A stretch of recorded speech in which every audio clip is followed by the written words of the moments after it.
ବାଲେଶ୍ୱର ଗସ୍ତରେ ମହାମହିମ ରାଷ୍ଟ୍ରପତି ଶ୍ରୀମତୀ ଦ୍ରୌପଦୀ ମୁର୍ମୁ ଫକୀରମୋହନ ବିଶ୍ୱବିଦ୍ୟାଳୟର 12ତମ ସମାବର୍ତ୍ତନ ସମାରୋହରେ ଦେଲେ ଯୋଗଦାନ। ବାଲେଶ୍ୱରରେ ଥିବା ଫକୀରମୋହନ ବିଶ୍ୱବିଦ୍ୟାଳୟର 12ତମ ସମାବର୍ତ୍ତନ ସମାରୋହ ଆଜି ବିଶ୍ୱବିଦ୍ୟାଳୟ ପରିସରରେ ମହାମହିମ ରାଷ୍ଟ୍ରପତି ଶ୍ରୀମତୀ ଦ୍ରୌପଦୀ ମୁର୍ମୁଙ୍କ ଶୁଭ ଉପସ୍ଥିତିରେ ଅତ୍ୟନ୍ତ ଗମ୍ଭୀରତା ଓ ଗରିମା ସହ ଆୟୋଜିତ ହୋଇଯାଇଛି। ମହାମହିମ ରାଷ୍ଟ୍ରପତି 12:10 ଫକୀରମୋହନ ବିଶ୍ୱବିଦ୍ୟାଳୟ ଭିତରସ୍ଥ ହେଲିପ୍ୟାଡ୍ରେ ଅବତରଣ କରିଥିଲେ। ତାଙ୍କୁ ଓଡ଼ିଶାର ମହାମହିମ ରାଜ୍ୟପାଳ ଏବଂ ଫକୀରମୋହନ ବିଶ୍ୱବିଦ୍ୟାଳୟର ଚାଞ୍ଚେଲର ଶ୍ରୀ ହରିବାବୁ କୁମ୍ଭାମପତି, ଡିଆଇଜି ଶ୍ରୀ ପିନାକ ମିଶ୍ର, ବାଲେଶ୍ୱର ଜିଲ୍ଲାପାଳ ଓ ଜିଲ୍ଲା ମାଜିଷ୍ଟ୍ରେଟ ଶ୍ରୀ ସୂର୍ଯ୍ୟବଂଶୀ, ମୟୂର ବିକାଶ ଏବଂ ଆରକ୍ଷୀ ଅଧୀକ୍ଷକ ଶ୍ରୀ ପ୍ରତ୍ୟୁଷ ଦିବାକର ସ୍ୱାଗତ କରିଥିଲେ। ମହାମହିମ ରାଷ୍ଟ୍ରପତି ବିଶ୍ୱବିଦ୍ୟାଳୟ ସାମ୍ନାରେ ଥିବା ଫକୀରମୋହନ ପ୍ରତିମୂର୍ତ୍ତିଠାରେ ପୁଷ୍ପାଞ୍ଜଳି ଅର୍ପଣ ପରେ ନୂତନ ନିର୍ମିତ ଅଡିଟୋରିୟମର ଉଦ୍ଘାଟନ କରିବା ସହିତ ପୂର୍ବତନ ପ୍ରଧାନମନ୍ତ୍ରୀ ଶ୍ରୀ ଅଟଳ ବିହାରୀ ବାଜପେୟୀଙ୍କ ପ୍ରତିମା ଉନ୍ମୋଚନ କରିଥିଲେ। ଉପକୁଳପତି ପ୍ରଫେସର ସନ୍ତୋଷ କୁମାର ତ୍ରିପାଠୀ, ମାନ୍ୟବର ସାଂସଦ ଶ୍ରୀ ପ୍ରତାପ ଚନ୍ଦ୍ର ଷଡ଼ଙ୍ଗୀ ଓ ଅନ୍ୟାନ୍ୟ ମାନ୍ୟଗଣ୍ୟ ବ୍ୟକ୍ତିବର୍ଗ ସ୍ୱାଗତ କରିଥିଲେ।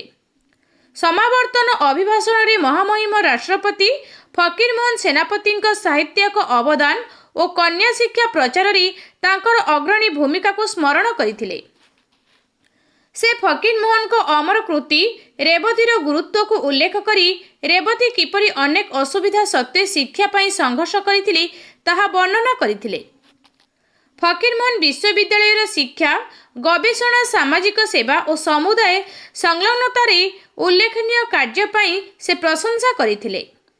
ଛାତ୍ରଛାତ୍ରୀମାନଙ୍କୁ ନୀତି, ସତ୍ୟନିଷ୍ଠତା ଓ ସାମାଜିକ ଦାୟିତ୍ୱବୋଧ ଅତୁଟ ରଖିବାକୁ ଆହ୍ୱାନ କରିଥିଲେ।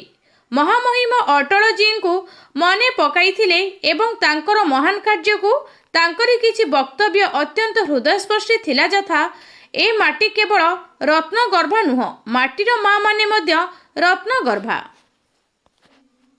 ନିଶ୍ଚିତ ଭାବରେ ଫକୀରମୋହନ ବିଶ୍ୱବିଦ୍ୟାଳୟର ଦ୍ୱାଦଶ ସମାବର୍ତ୍ତନ ଉତ୍ସବରେ ମାନନୀୟ ରାଷ୍ଟ୍ରପତି ମହୋଦୟଙ୍କର ଉପସ୍ଥିତି ଆମ ସମସ୍ତଙ୍କୁ ଅନୁପ୍ରାଣିତ କରିଛି ଏବଂ ତାଙ୍କର ଯେଉଁ ଅଭିଭାଷଣ ରହିଥିଲା ସେଥିରେ ମା, ମାଟି, ମାତୃଭୂମି, ମାତୃଭାଷାର କଥା ସେ ଉଲ୍ଲେଖ କରିଥିଲେ ଏବଂ ଯେଉଁମାନେ ସ୍ନାତକୋତ୍ତର ଡିଗ୍ରୀ ଲାଭ କରିଛନ୍ତି ବା ସ୍ନାତକ ଲାଭ କରିଛନ୍ତି ସେମାନେ କେଉଁଭଳି ଭାବରେ ନିଜର ଜାତୀୟ କର୍ତ୍ତବ୍ୟ ସମ୍ପାଦନ କରିବେ, ନିଜେ ସଂକଳ୍ପିତ ହେବେ ଦେଶ ମାତୃକାକୁ ଆଗକୁ ନେବା ପାଇଁ ଏବଂ ବାଲେଶ୍ୱରର ଅବିଭକ୍ତ ବାଲେଶ୍ୱରର ଅନେକ ପ୍ରଶଂସା ମଧ୍ୟ କରିଥିଲେ ଏବଂ ତାଙ୍କର କଥା ରହିଥିଲା ଯେ ଏ ଫକୀରମୋହନ ବିଶ୍ୱବିଦ୍ୟାଳୟ ଧାନ, ପାନ, ମିନର ମାଟିର କେଉଁଭଳି ଭାବରେ ବିକାଶ କରିହେବ ଏବଂ ଗୋଟେ ଗବେଷଣା, ଗୋଟେ ଅଧ୍ୟୟନ, ଗୋଟେ ଅନୁଧ୍ୟାନ କରିବା ପାଇଁ ମଧ୍ୟ ତାଙ୍କର ଆଶା ଥିଲା। ନିଶ୍ଚିତ ଭାବରେ ମୁଁ ରାଜ୍ୟ ସରକାରଙ୍କ ତରଫରୁ ମହାମାନ୍ୟ ରାଷ୍ଟ୍ରପତି ମହୋଦୟଙ୍କୁ ଏବଂ ରାଜ୍ୟପାଳ ମହୋଦୟଙ୍କୁ କୃତଜ୍ଞତା ଜ୍ଞାପନ କରିବି ଯେ ତାଙ୍କର ଏ गरिमामय उपस्थिति आम समस्त प्रेरित कर। सर आ गोटे जिन आप अभिभाषण में कहते 80 कोटी टकर व्यवहार विश्वविद्यालय केबेठू कार्यकारी हम कौन कौन व्यवस्था कर भितर अनेक एकेडमिक बिल्डिंग ठारू आरंभ करिकी हॉस्टल पर्यंत रही, एचआरडी सेंटर ठारू आरंभ करिकी एडमिनिस्ट्रेटिव ब्लॉक मध्य रही। फकीरमोहन विश्वविद्यालय आम अंचल स्वतंत्रता बहन करे। यार बहुविध उन्नति एवं विगत वर्ष मानक एनआईआर रैंकिंग कहतु कि न्याक एक्रेडिटेशन कहतु फकीरमोहन विश्वविद्यालय भल कर तेणु ये भल करने बाटर जिते आम मैंने राज्य सरकार सहयोग मिले, उच्च शिक्षा विभाग सहायता मिले, निश्चित भाव में यह गोटे विश्व मानर उत्कर्ष केन्द्र में परिणत कर मोर आशा।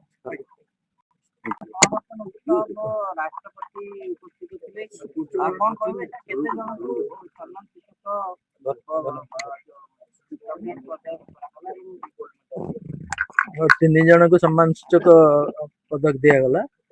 श्रद्धांजलि सामंतराय जी फुटबॉल यही अंचल झील आम सम्मान सूचक देलु।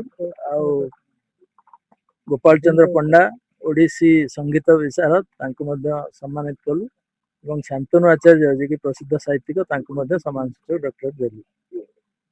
ताकू छाड़ी आमर 100 गोल्ड मेडल और 100 PhD degree दिगला।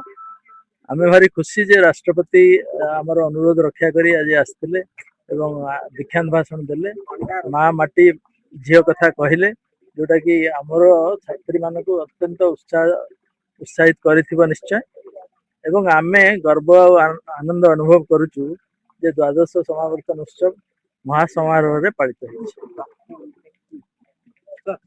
Doctor Manisha Mahanti madam आज जो राष्ट्रपति पाखर पुरस्कार पाइले केमती कौन थिला स्वप्न रे भाबिथिले एमती पुरस्कार पाइबे बोले ड्रीम तो थिला किंतु विश्वास नथिले कि सत्य हो जीव एते जल्दी जगन्नाथ आशीर्वाद पेरेंट्स मो भाई मो फ्रेंड डॉक्टर तनुश्री महांती से माने सब मोर गाइडेंस अच्छी सब मत मोटिवेट करछंती कि मु आगु बढ़े आ प्रति स्टेप रे सब मो सहित रही तो समस्त आशीर्वाद जुगर आज ये मोमेंटम पाई पारे टीवी रे देखुथिले आज सामना रे देखिले केमती फील होउथला बहुत बढ़िया लगला मैम को प्राइज पाइबा मैम आम ओडिशा माटीर आउे